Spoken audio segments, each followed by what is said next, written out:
Je, Faruk Kibet msaidizi wa William Ruto amefutwa kazi katika ikulu ya Kenya? Serikali imejitenga na ujumbe kwamba Faruk Kibet, msaidizi wake Rais William Ruto, ameachishwa kazi katika ikulu ya Kenya. Ikumbuke kwamba kuna ujumbe unaosambaa katika mitandao ya kijamii ikisema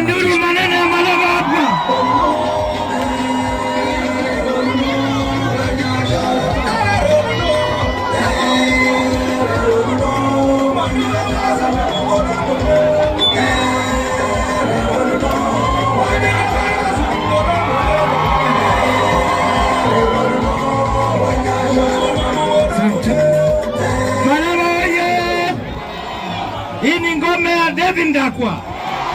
Aheshimiwe ama asiheshimiwe? Chama ni gani? Chama ni gani? Chama ni gani? Chama ni gani? Mtakula pesa hawa? Niwapatie? Ndakwa asimame? Ndakwa aheshimiwe?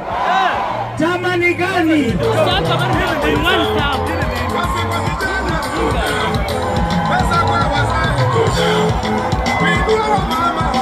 Faruk ni msaidizi wa William Ruto ambaye ana nguvu kushinda msaidizi yote.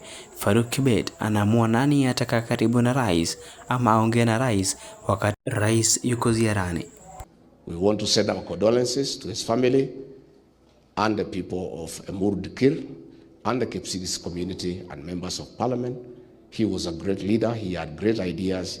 I have really lost a great friend, a confidant, a political soulmate, a man we shared many values and who had great ideas for this country. Mmojawapo mwanasiasa hapa nchini Kenya ambaye amefichua nguvu zake Faruk Kibet ni Rigathi Gachagua. Rigathi Gachagua katika mitandao ya kijamii ameweza kufichua kwamba Faruk Kibet ana nguvu zaidi.